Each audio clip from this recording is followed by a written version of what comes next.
Pour travailler aux urgences pédiatriques, il ne suffit pas d'avoir le cœur sur la main. Il faut aussi l'avoir bien accroché.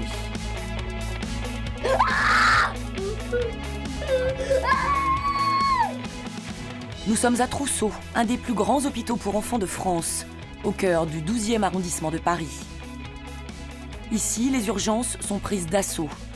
Bronchiolite, gastro-entérite, bras cassés, simples bobos, épidémies ou maladies graves, le personnel soignant est sur tous les fronts. Bonjour madame, vous êtes la maman? Je suis docteur Le Carpentier, je suis chef de garde. Dans les couloirs des urgences, nous avons suivi Aminata, l'aide-soignante, qui doit déceler dès l'accueil les cas prioritaires. Pierre Michel, l'infirmier, qui a toujours un geste tendre pour ses petits patients. Et Thibaut, le médecin, qui n'arrête jamais. Qui sont ceux qui sauvent nos enfants? Comment réagissent les petits patients et leurs parents? Secrets et coulisses des urgences pédiatriques.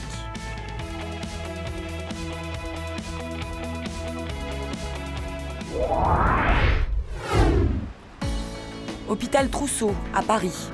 Il est 7 h du matin. Bon, allez, c'est parti. Aminata, l'aide-soignante, est prête à monter au front. C'est elle qui accueille les petits patients et leurs parents dès leur arrivée aux urgences. D'accord, vous avez rien donné comme médicament? Non, j'ai rien donné. C'est la première fois qu'elle vient chez nous? Elle s'est sentie mal, fatiguée, vertige. Elle s'appelle comment? Norma. Alors, qu'est-ce qui lui arrive à cette jeune fille? En fait, elle a une grosse bronchite, j'ai l'impression. Tout se passe ici, à l'accueil. On a le premier à arriver des enfants, on les voit en premier. Il y a les infirmières qui ont des questions, par exemple, est-ce que cet enfant, je le vois avant l'autre? Il faut arriver à prendre la priorité, en fait. Et la priorité ce matin, elle vient de tomber. J'avoue que je n'ai pas très bien suivi, là. Une brûlure. D'accord, une brûlure. Dans quelques minutes, un enfant gravement brûlé va arriver avec le SAMU. Aminata part l'accueillir. Bonjour. Et ouvrir la salle de déchocage, la salle où sont examinés les cas les plus sérieux.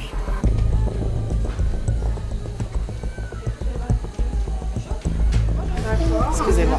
Cette température, elle est à combien là? Andy, 18 mois, vient de se brûler le bras au 2e degré en renversant une casserole d'eau chaude. Toute l'équipe médicale est mobilisée. Il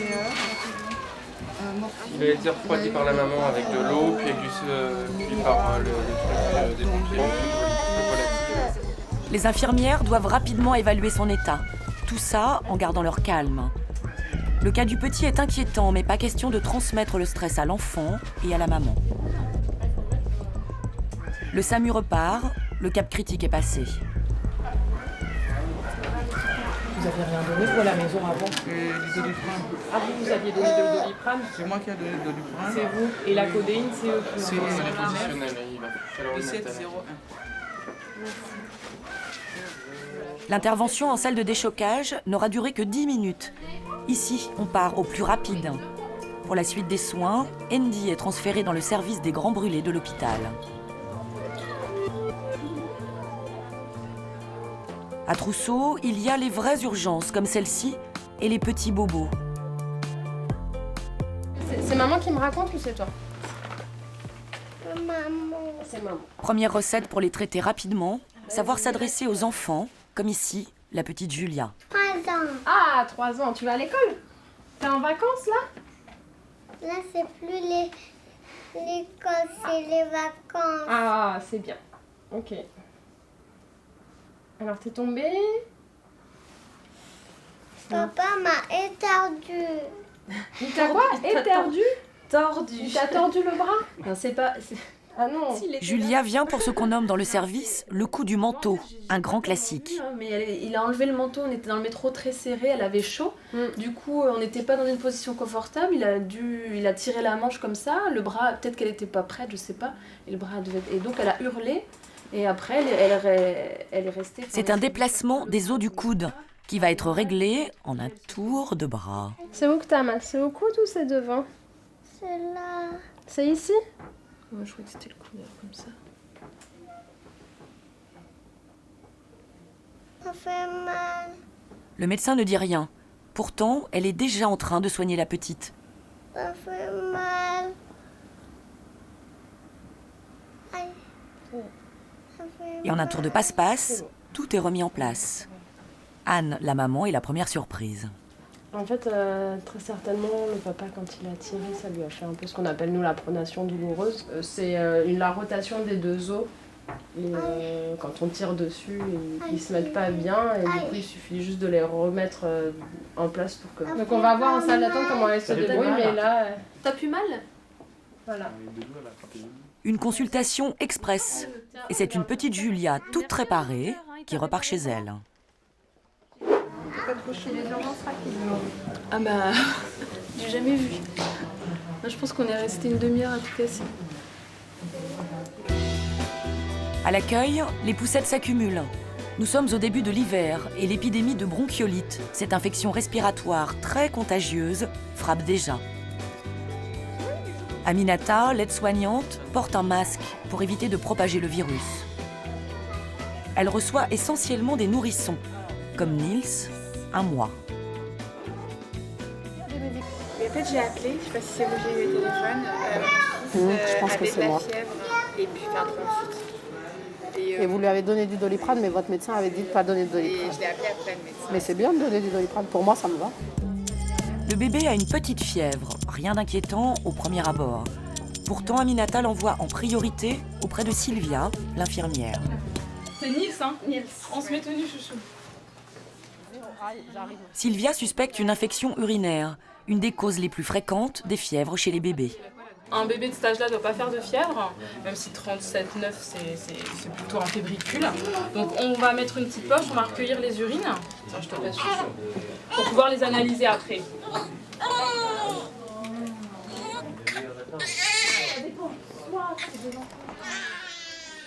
Pour ne pas être contaminé par un virus en salle d'attente, Nils est mis dans un box à l'écart en attendant un médecin. Car pour l'instant, ils sont très occupés. Elle est très bien, elle n'a pas vomi. Mais... Dans la salle de réunion, l'équipe de jeunes urgentistes qui a travaillé toute la nuit transmet les dossiers des petits malades aux médecins de jour. Les traits sont tirés. 3 aérosols, même plus, oui. Hein, et une radio pulmonaire qui était normale. Celui qui prend des notes, c'est Thibaut, 33 ans. Le pédiatre va travailler pendant 24 heures non-stop, de 8 heures ce matin à 8 heures le lendemain matin. Et un des patients qu'on lui a transmis, c'est Luc, 8 ans. Le petit garçon est épileptique. Bonjour Luc, donc, je suis le docteur Le Carpentier, je suis médecin des pédiatres. Alors, j'ai revu un peu l'histoire, mais je voudrais reprendre un petit peu avec vous, voir tous les éléments. Oh, vous embêtez pas là, je suis là, donc y a pas de souci. Donc, il est suivi par le docteur Mouta, c'est ça? Quand pour ces crises-là, c'est de trouver la bonne association. Et pareil, avec le temps, parfois, il y a des crises, il y a des accès. Bien sûr. Luc est arrivé dans la nuit aux urgences parce qu'il multiplie les convulsions. 10 secondes, et ici, ça dure 10 secondes. Beaucoup moins de... Oui, c'est Même pas une minute, quoi, d'accord. C'est vraiment un laps de temps. D'accord. Et quand il fait ces crises, c'est comme les crises qu'il faisait avant? C'est les mêmes. Alors, c'est quoi ces crises qu'il fait? Des cris, des tremblements, cris, comme tremblements. une peur, une terreur. D'accord. Et il bouge un bras ou une jambe, un peu comme ça. Là, il en fait. Hop là, tiens, viens. T'inquiète pas. Voilà. D'accord, il fait ça. D'accord. Moi, je vois bien quand il trouve son médicament. Ah non. Et il finit toujours avec le cri ou pas? Non, pas forcément. Non, mais la perfusion. Ah non, oula, là. La perfusion, non, c'est bon, là, c'est bon. L'épilepsie, c'est un trouble neurologique dont on connaît mal les causes et contre lequel les traitements ne sont pas toujours efficaces. La maman de Luc est impuissante face à la maladie de son fils. Il faut rechanger un peu, réadapter. Je voudrais bien qu'on trouve un traitement, déjà que ça calme au moins 6 à 8 mois déjà. Qu'on soit tranquille pendant 6 mois à 8 mois quand même. Et pour lui trouver un traitement adéquat, Thibaut va agir en concertation, au téléphone, avec le médecin traitant de Luc. Toutes les heures, là, depuis 7 heures ce matin, il en a fait 3, dont une devant moi, qui dure moins de 10 secondes, qui sont comme d'habitude. Voilà, j'ai pas modifié la dose d'érythropoïétine, je ne l'ai pas baissée, je l'ai renouvelée en fait. Voilà. Oui, voilà, c'est l'idée. On est d'accord, pas de dilantin. Ouais. Non. Oui, on verra, d'accord. Il va être hospitalisé? Oui, hospitalisé, donc a priori en neurologie, s'il n'y a pas de place, il ira dans un autre service de l'hôpital où il sera vu de toute façon par les neurologues. Voilà, c'est pas le souci qu'il soit en neuro ou dans un autre service. Dans le box d'à côté, Comment? Bonjour. Nils, le bébé venu pour une petite fièvre, va être examiné par Diana, l'interne.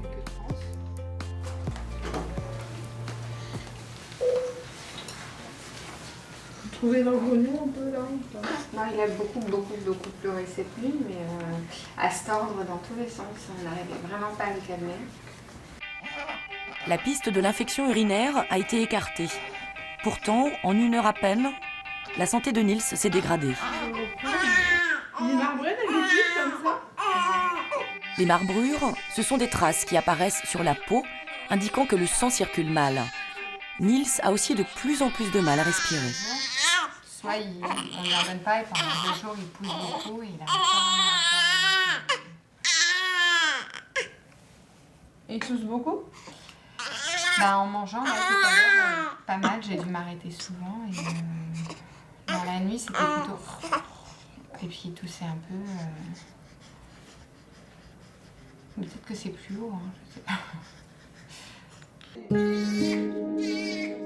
Le médecin ne veut prendre aucun risque.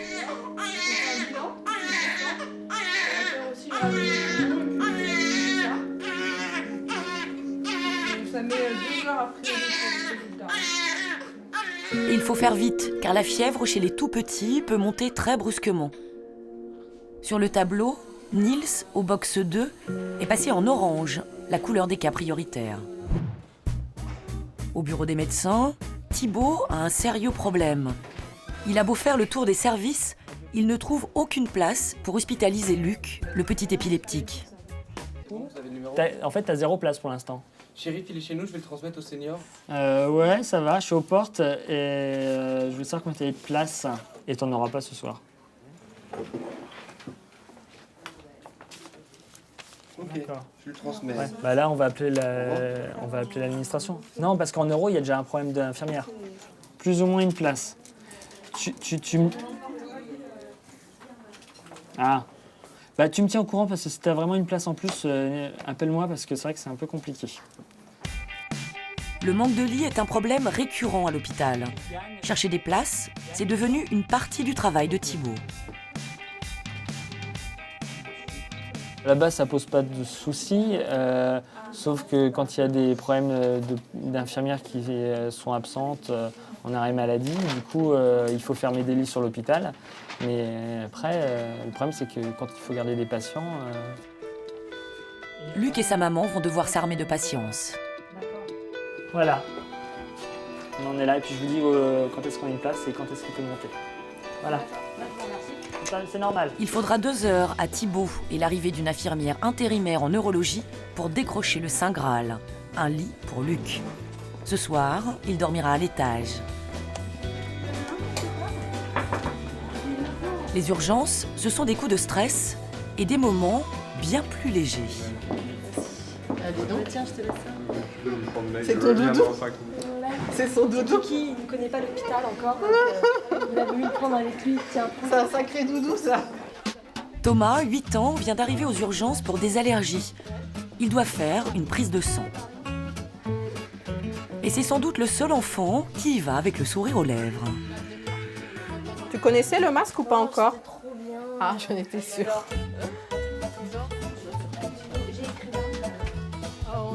Ce masque, Thomas l'a déjà eu lors d'un précédent passage. Parce qu'il se souvient de la sensation que ça fait. C'est du protoxyde d'azote, qu'on appelle également gaz hilarant. Il atténue la douleur. Thomas ne va pas dormir, juste planer et avoir des réactions inattendues. Oui, permission de décoller. Dans 3 secondes.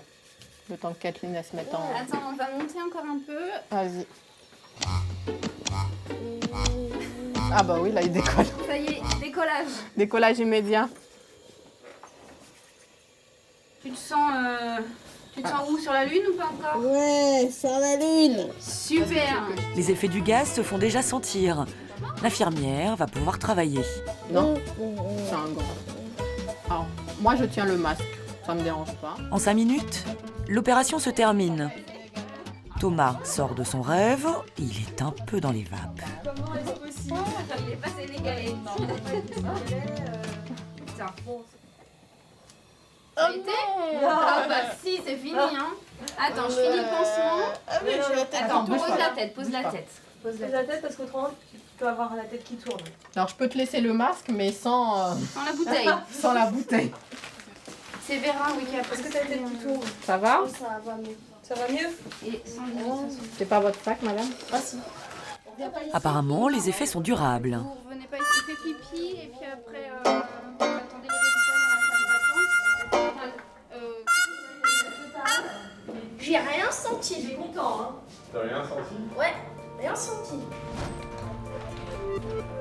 Thibaut continue sa tournée des patients. Raphaël est arrivé cette nuit aux urgences pour une pneumonie. Le médecin surveille heure par heure l'évolution de la maladie. Et pour écouter la respiration de Raphaël, Thibaut a sa technique. Tu vas souffler sur la feuille, faire. Comme ça, papa il va te tenir la feuille et toi tu vas souffler.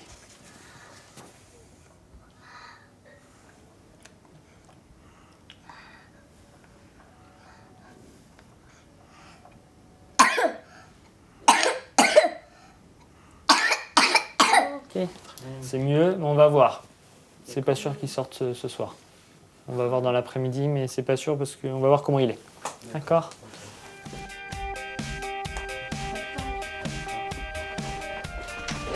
La longue journée d'un médecin aux urgences ne se limite pas à l'auscultation des enfants. Il est 13h, et plutôt que d'aller manger, Thibaut s'attaque aux tâches administratives.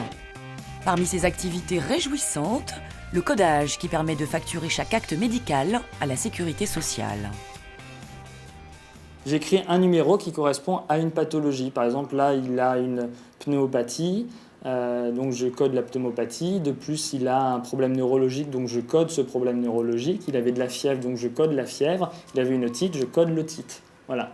Si je n'avais codé que la pneumopathie, tous les autres codes que je n'ai pas mis, c'est de l'argent en moins pour l'hôpital. La sécurité sociale rembourse l'hôpital en fonction des codes attribués par les médecins pour chaque patient. Mais aux urgences, il y a certains actes qui sont plus difficiles à coder que d'autres. Je l'attrape par la queue, je la... Aurélien, 22 mois, est paniqué. Même le fameux gaz hilarant n'a aucun effet sur lui. Et tout ça à cause d'un drôle de mal, un cheveu étrangleur. Un cheveu très fin s'est enroulé autour de son orteil et en se resserrant, il a empêché le sang de circuler. Conséquence, il faudra bien désinfecter. Ouais, ça arrive, ça reste bien dans les draps, c'est souvent comme ça en fait. Ça arrive. Ouais, ça arrive.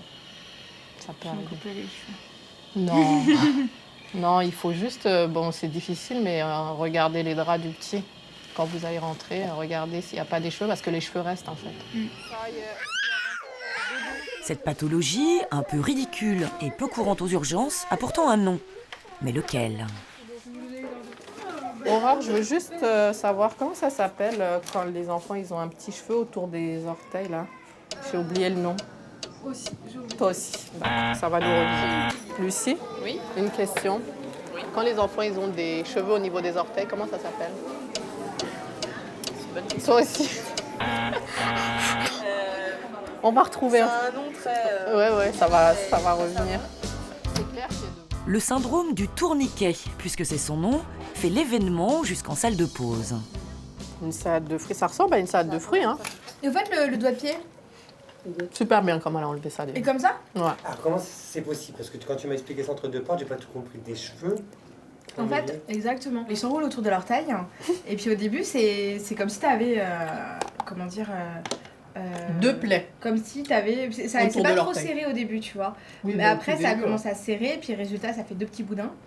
Et puis les deux petits boudins, ça s'infecte. Et ils deviennent bleus. Et ça fait garrot. Tu avant quand même. Dans la pièce d'à côté, au bureau des médecins, le cas de Niels, le bébé atteint de fièvre, fait débat. Deux écoles. À droite, celles qui sont pour l'examen approfondi. Et à gauche, celles qui l'auraient déjà renvoyé chez lui. Bah, il est bien, effectivement. Il y a une radio qui devait être... Moi, je ne garde pas. 1 mois. Désolée, mais 37 mois, mais bon. Le bilan était normal. Tu l'aurais même pas surveillé. On n'est même pas à 12 heures de fièvre. Mais s'il a parfaitement bien, on lui dit comme ça la température. Et on peut le garder jusqu'à fin de journée en contrôlant la température. 37,9. Oui, 37,9. Mais il a pris un mois. Oui, mais c'est pour ça que par précaution, on fait le bilan. Par précaution, on va le surveiller un petit peu plus longtemps. On est très tôt sur le bilan. On va le reconvoquer demain. Mais tu vois. Bonjour. C'est la pédiatre qui a un chelou. Donc 37,9 à la maison. C'était dans les fesses, la température. L'enquête des médecins piétine. Elle n'arrive pas à établir un diagnostic. C'est donc accompagné d'un pédiatre titulaire que Diana, l'interne, retourne ausculter Nils. Il est moins marbré que tout à l'heure. Oui, c'est ce que j'ai entendu. Bah oui, on te met tout nu, on n'est pas chic. Bonjour. Nils va mieux. Les résultats sont tombés. Sa radio des poumons, tout comme sa prise de sang, sont normaux.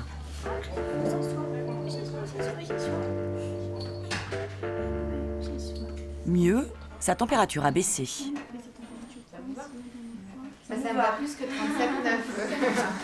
Ce qu'on va faire, c'est qu'on va recontrôler la prise de sang en début de soirée, à 12h de la fièvre, donc vers 21h30. Si d'ici là, il n'a pas eu de température, donc pas de fièvre, pas de plus de 38, et que la prise de sang est toujours très bien, vous rentrerez à la maison.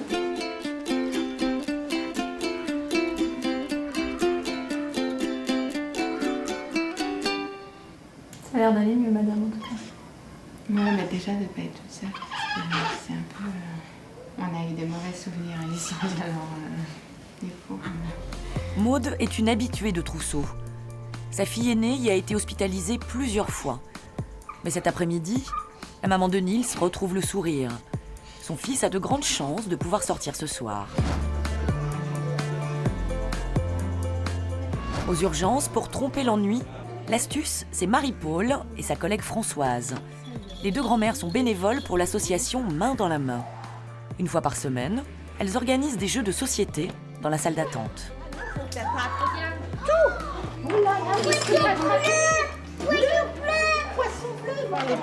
Je tends. Shaima. Tiens, prends les jaunes. Tiens, tiens, prends les jaunes, Shaima. Shaima, viens prendre les jaunes, viens. L'univers. C'est quoi mon rôle? Et bien justement, vous voyez, c'est de donner des jeux aux enfants pour qu'ils se calment. Alors on essaye d'en donner à tout le monde pour qu'ils ne se battent pas. Et puis bon, parler un peu avec les parents. Quand c'est vraiment trop long, on parle un peu avec les parents aussi parce que c'est vrai qu'ils passent 2, 3, 4 heures ici. C'est quand même assez long. Marie-Paul est bénévole depuis 10 ans. Si cette ancienne assistante commerciale a choisi les urgences, c'est pour combattre le blues de la retraite. L'activité, c'est pour rester en mouvement, le monde, parce que bon, quand on est à la retraite, on ne voit pas beaucoup de monde, on n'est plus dans la vie sociale. Et là, on voit des gens, on voit le service médical, on voit tout ça. Donc pour moi, c'est intéressant. Et même à l'hôpital, ces réflexes de grand-mère ne sont jamais très loin. Ça va? Faites attention au calme, parce que il y en a une de cassée déjà? On a une cassée. Ah, mais alors il faut faire très attention. Aux urgences, près de 80 médecins et infirmiers se relaient pour soigner les patients.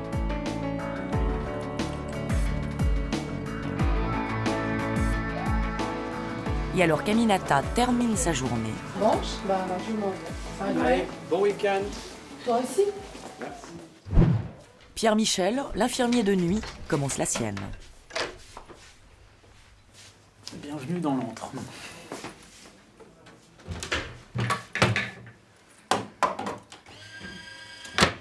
Pourquoi vous avez choisi de travailler nuit?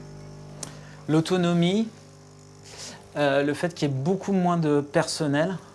On travaille beaucoup plus en équipe, de toute façon même de jour, mais disons que là l'équipe est beaucoup plus soudée. Je peux profiter quand même de mes enfants pleinement, je les vois, je m'en occupe. Et on a des jours de repos, effectivement. Même si on travaille en 10 heures, cette semaine, on va faire 50 heures. La semaine prochaine, ou ces petites semaines, on en fait 20. Donc, du coup, ça nous donne quand même du temps libre et permettre de faire des activités avec la famille.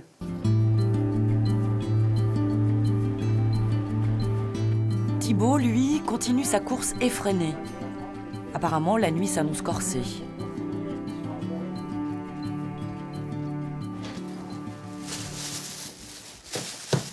Prendre 1 minute pour prendre des forces avant de recommencer. Ça fait combien d'heures là, Thibaut, vous travaillez? Là, depuis 8 h ce matin, on a commencé à la garde avec 4 places qui restent au lit porte, plus de place en hospitalisation et a priori on a plus. J'ai encore des enfants hospitalisés et j'ai pas de place pour l'instant. On va refaire le point d'ici 1 heure. Donc voilà. C'est pas trop stressant? Un peu. C'est stressant, oui, en garde quand on est. Mais après, on aime ça aussi. Hein. Si c'était un stress paralysant, j'aurais arrêté et je ferais autre chose. Et justement, Thibaut va être servi en termes de stress. Venez. Un des 2 parents peut rester. Bonjour, merci là, je suis docteur Le Carpentier, je suis chef de garde. Alors, ils parlent anglais, espagnol, les parents, mais il y a papy qui parle français. In English, but I am not very good in English. So I'm the pediatrician. You can sit. Santiago a 19 mois. Il est originaire du Chili et passe des vacances en France, en famille. Mais sa première visite à Paris, elle est aux urgences de Trousseau.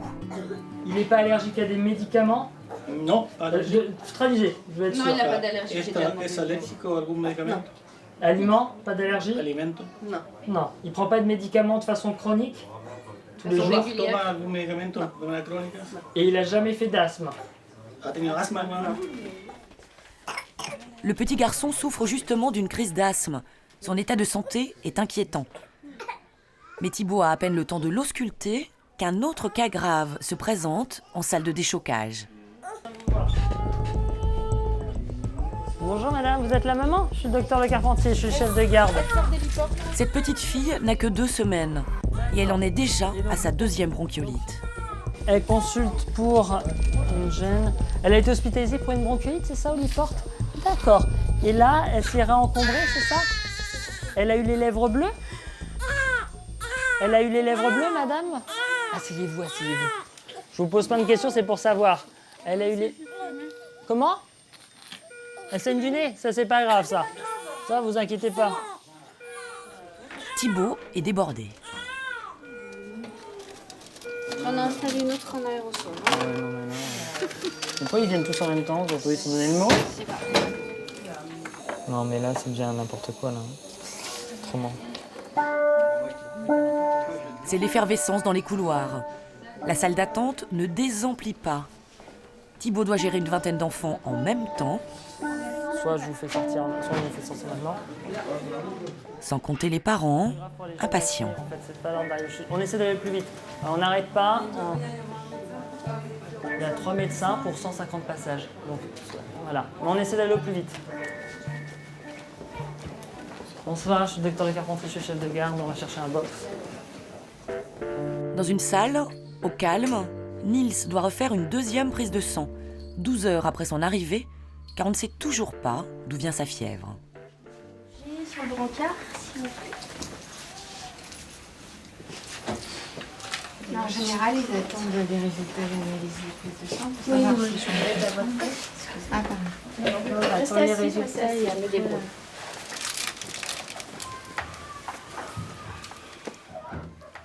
Un moment que Maude, sa maman, appréhende.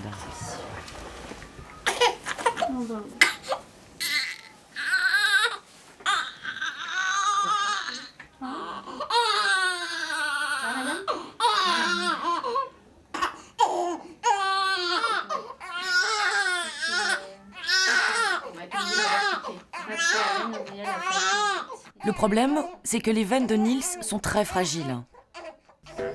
Pour obtenir la quantité de sang nécessaire, il faut s'y prendre à plusieurs fois et dans différents endroits du corps. Maude est à bout de nerfs.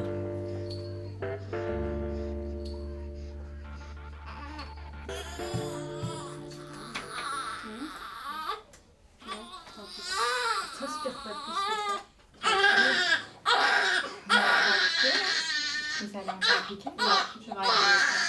On va attendre qu'il se calme. Il avait été pris en à l'accueil. Au bout de la 4e tentative, la prise de sang est réussie. Résultat, dans 2 heures.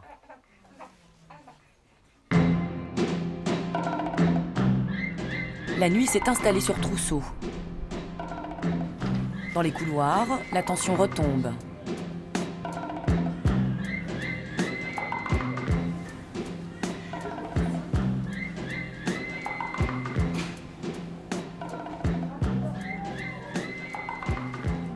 Tout est bon pour tuer le temps, faire des bulles ou raconter une petite histoire. Oh, ça y est, le guignol va commencer son numéro. C'est ce qu'ils disent. Foutu, mais quel pays, mais quel foutu pays. Ah, mais quel pays de galeux. Ouh là là, c'est des mangeations sur tout le corps. Le corps, enfin, il doit bien y avoir une pommade dans ma pharmacie. Ouh là là, ouh là là, ouh. Ah. Mais la pause n'aura été que de courte durée. Les enfants touchés par l'épidémie de bronchiolite affluent. Pierre Michel est appelé auprès d'Eilan, 2 mois.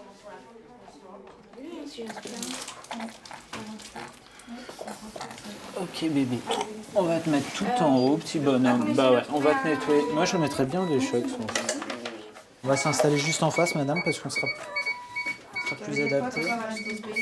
C'est son taux d'oxygène dans le sang en fait, il a besoin d'oxygène parce qu'il respire pas assez bien. Ouais. Eilan respire mal. Il a besoin rapidement d'être mis sous oxygène dans la salle de déchocage, la salle la mieux appareillée des urgences.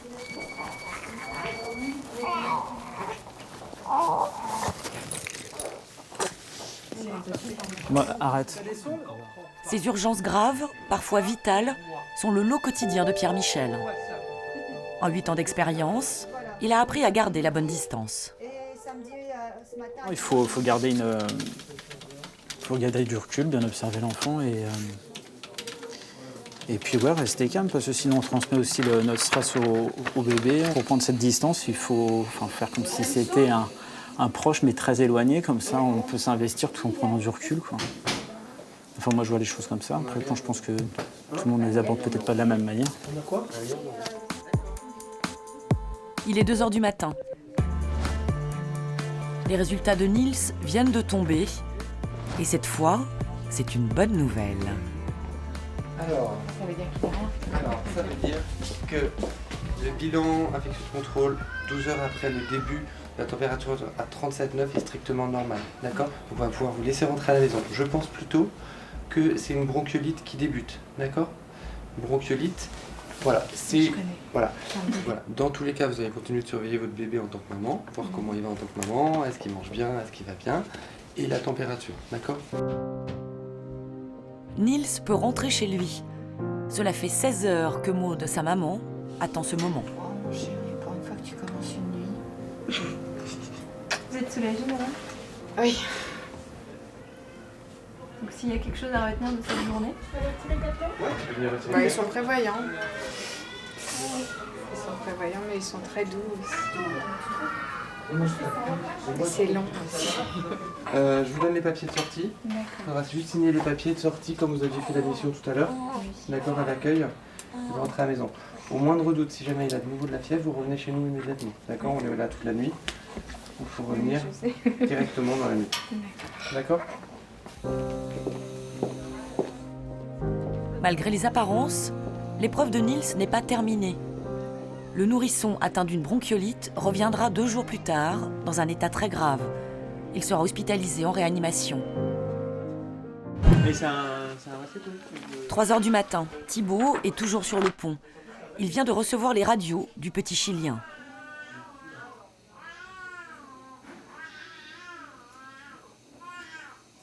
Bah, je suis désolé, mais s'il n'a pas un foyer pulmonaire, lui, je sais pas ce qu'il a. Hein.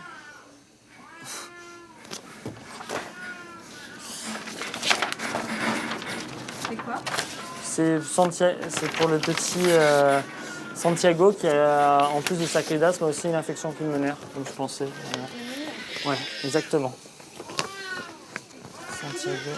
Donc Santiago, il a une pneumonie. Donc je le mets sur Océphine, 1 gramme. Le cas de Santiago, arrivé aux urgences en début de nuit, se complique. Thibaut va l'annoncer aux parents. Elle est partie à la radio thorax, c'est super.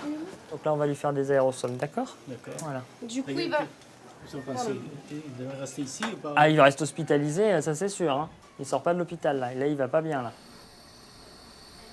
Malgré l'urgence et la barrière de la langue, les parents de Santiago gardent leur calme.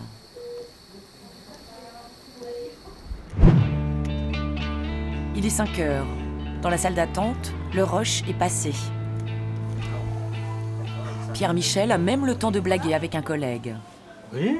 Vous n'êtes pas fatigué? Non, en forme. On a bon teint. Non, tout va bien. La nuit a été rude pour tout le monde. Dans la salle de repos, le personnel soignant se pose pour la première fois en 7 heures. Cette nuit, il y a eu une 50aine de patients aux urgences pour 5 infirmières et aides-soignantes. L'année dernière, c'était comme ça jusqu'en avril. On espérait une accalmie après les vacances scolaires et il n'y a pas eu. Et on nous a sollicité pour ne pas prendre de vacances, pour être tout au complet. D'accord. Pour pas justement, du 15 octobre au 1er février. Et normalement, il devrait y avoir un recrutement. Et ils essayent, ils essayent, le poste est ouvert où il y aurait une 6e infirmière qui arriverait sur chaque urgence. Mais vous êtes assez ou pas? Non. Il manque une aide-soignante aussi? Il manque tout. Il faudrait une 3e aide-soignante. Pierre-Michel, lui, n'a pas le temps de se poser. Il continue à enchaîner les soins.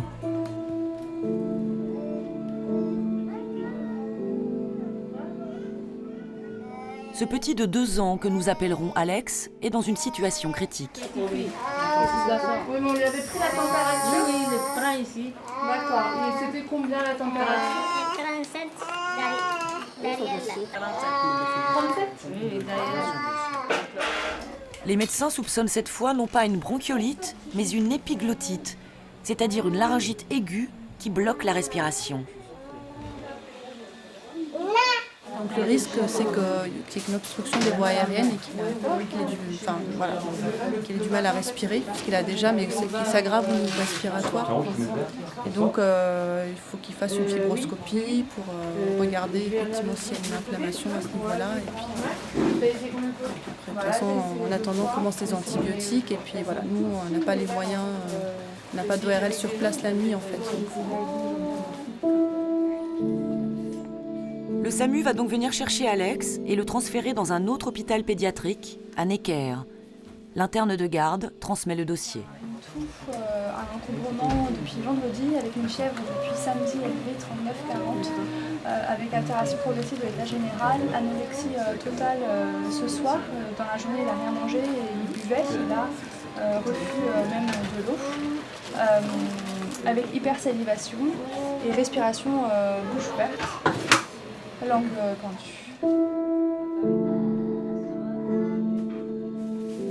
Autour de lui, Alex n'a que sa grand-mère. Et pour cause, sa maman est en train d'accoucher de son petit frère dans un autre hôpital.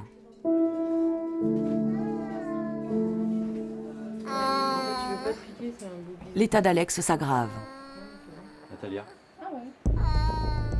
Sa respiration est bien en dessous de la normale.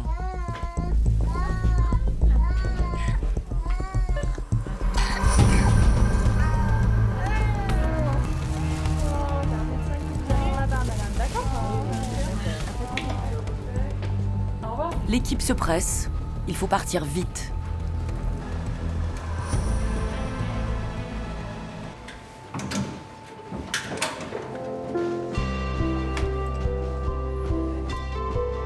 Trousseau au petit matin.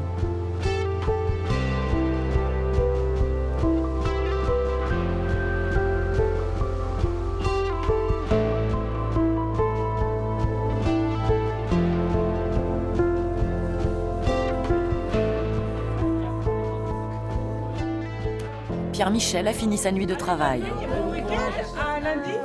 À lundi. Ciao, ciao. Avant de terminer sa garde, Thibaut, le pédiatre, tient à accompagner lui-même Santiago en réanimation, le service des enfants les plus gravement atteints.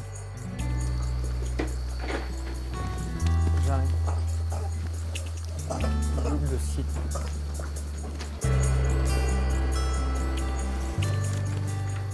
On va l'installer d'abord dans le service. Et après, il va être vu par les médecins. Et après, vous rentrerez dans un second temps dans le service. Donc il ne faut pas que vous vous inquiétez.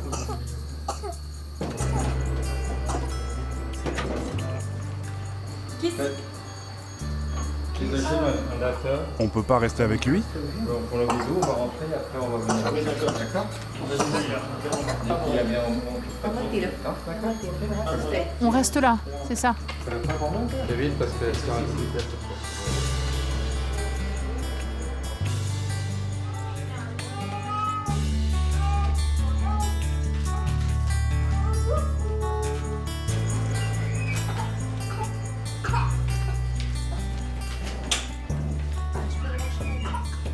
Santiago doit être séparé de ses parents. En tout, il restera 4 jours dans l'unité.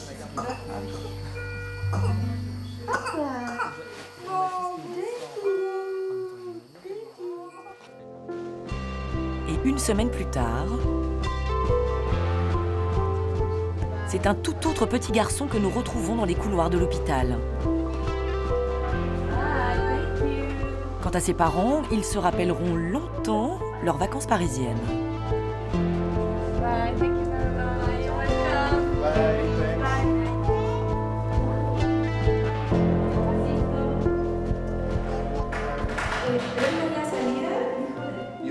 Vous nous avez trouvé cool et détendus? Non. Non, je pense pas. Le fait que mes beaux-parents, Mes parents? ses parents, soient là, c'est sûr que ça nous a aidés. Mais imaginez, c'était notre premier jour de vacances. Alors évidemment... Ouais, je pense qu'on était tellement concentrés sur ce qui était en train de se passer qu'on n'a pas eu le temps d'avoir l'air ou même de ressentir de la douleur.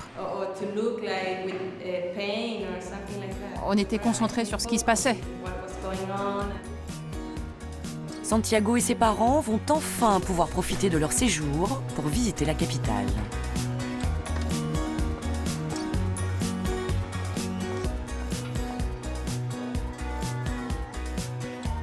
Le petit Alex a rejoint sa famille et son nouveau petit frère. L'épiglottite, à l'origine suspectée aux urgences, était en fait une maladie infectieuse rare en France. Il est désormais guéri.